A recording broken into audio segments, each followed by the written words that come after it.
राजनीति भी अजीब चीज है, कब किसके भाग्य खोल दे, कब किसके भाग्य को बंद कर दे, कहना मुश्किल है। अब अनिल हेगड़े को देखिए, जेडीयू ने उन्हें राज्यसभा का उम्मीदवार बनाया है।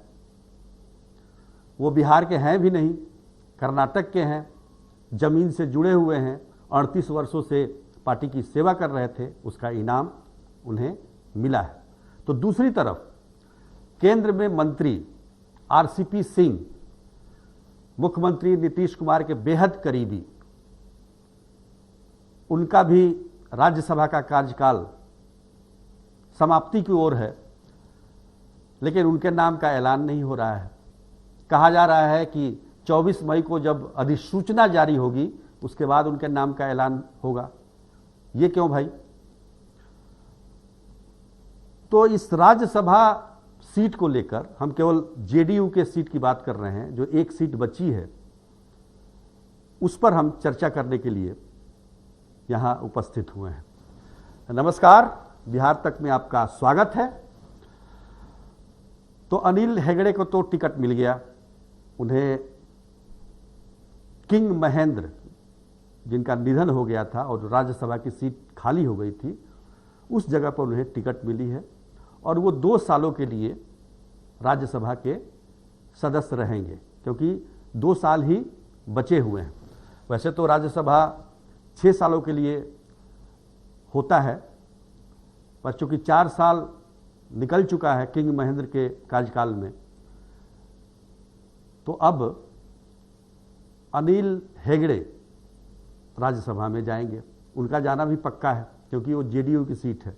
लेकिन सबसे ज़्यादा बड़ा पेच जो है वो फंसा हुआ है, जो जेडीयू की एक सीट है जिस पर 2010 से आरसीपी सिंह राज्यसभा जा रहे हैं।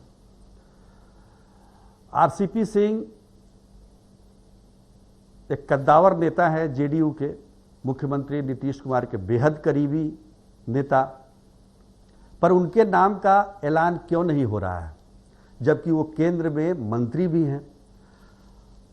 अगर मान लीजिए उन्हें राज्यसभा का टिकट नहीं दिया जाता है तो उनका मंत्री पद भी चला जाएगा। तो एक तरीके से जेडीयू का जो प्रेजेंस है,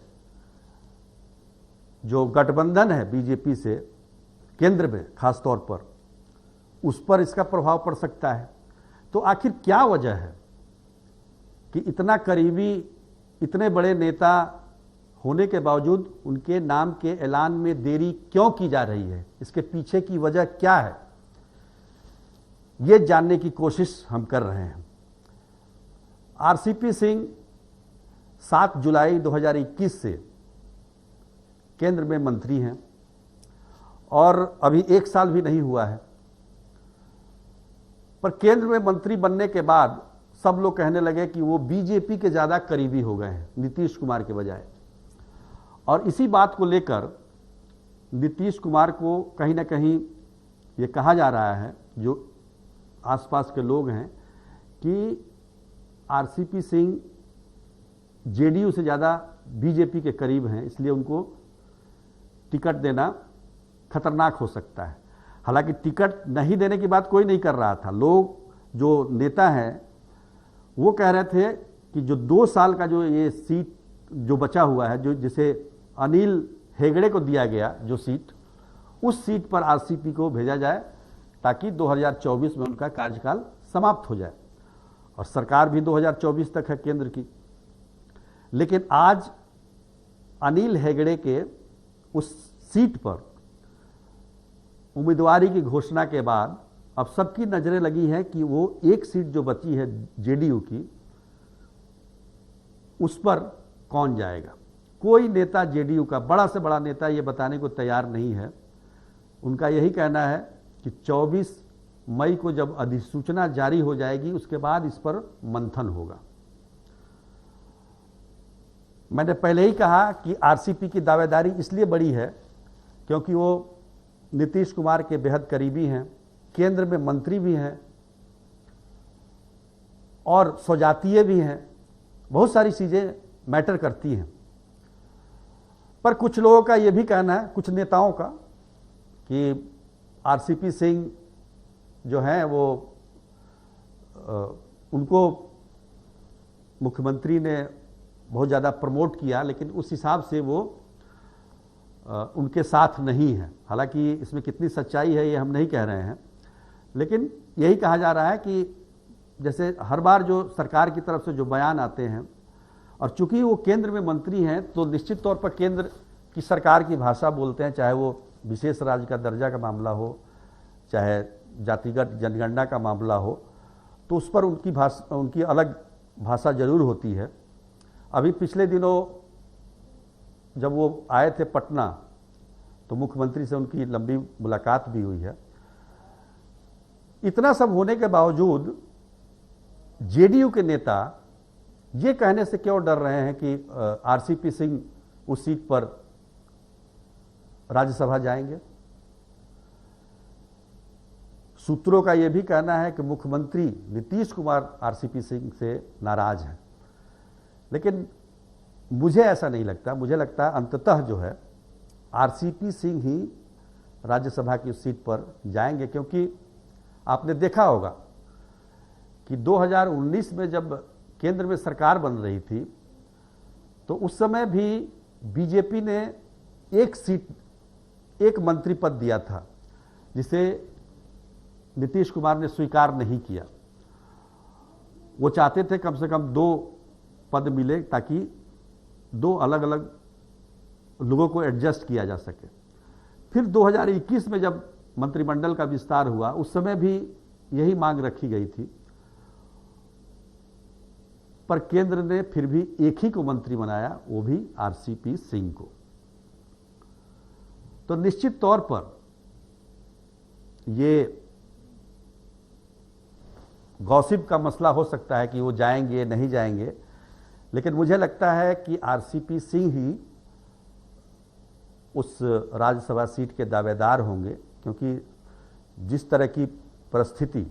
हाँ, एक बात मैं बताना भूल गया, क्योंकि जब वो 2021 में मंत्रिमंडल के लिए बातचीत करने गए थे तो उस समय वो जेडीयू के राष्ट्रीय अध्यक्ष थे, और इस नाते ये कहा गया कि वो एक के अलावा 2 मंत्रियों के बारे में या फिर 4 मंत्री बनाने के बारे में भी बातचीत करेंगे, पर ऐसा नहीं हुआ। एकमात्र वही मंत्री बने। हालांकि उसके बाद उन्हें राष्ट्रीय अध्यक्ष से इस्तीफा देना पड़ा और राजीव रंजन उर्फ ललन सिंह जेडीयू के राष्ट्रीय अध्यक्ष बने।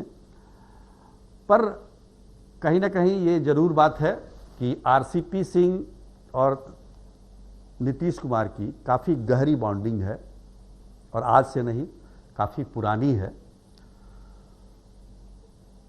1984 के वो आईएएस ऑफिसर हैं यूपी काडर के, और केंद्रीय प्रतिनियुक्ति जब उनकी हुई तब नीतीश कुमार से उनकी मुलाकात हुई।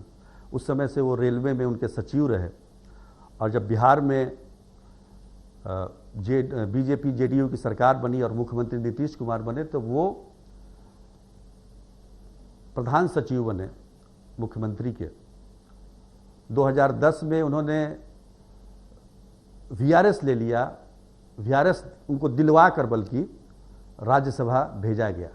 तब से 2 टर्म वो पूरा कर चुके हैं, ये तीसरे टर्म की बात है। इस टर्म में वो मंत्री भी हैं, तो ऐसे में अगर उनको टिकट नहीं मिलेगा तो फिर मंत्री पद भी जाएगा। बीजेपी जेडीयू के रिश्ते खराब होंगे। अगर उनको टिकट नहीं दिया जाता है तो ये भी मान लिया जाए कि जेडीयू और बीजेपी का रिश्ता ज़्यादा दिन तक चलने वाला नहीं है। अगर ये स्थिति होगी तो बात और है, तब ये कहा जा सकता है कि